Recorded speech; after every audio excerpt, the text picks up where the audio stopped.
والذي أخرج المرعى فجعله غثاء أحوى سنقرئك فلا تنسى إلا ما شاء الله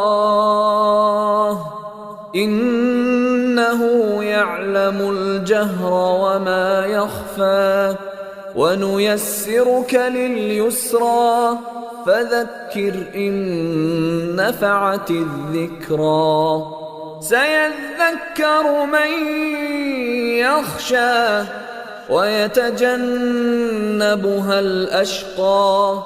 الذي يصلى النار الكبرى ثم لا يموت فيها ولا يحيا قد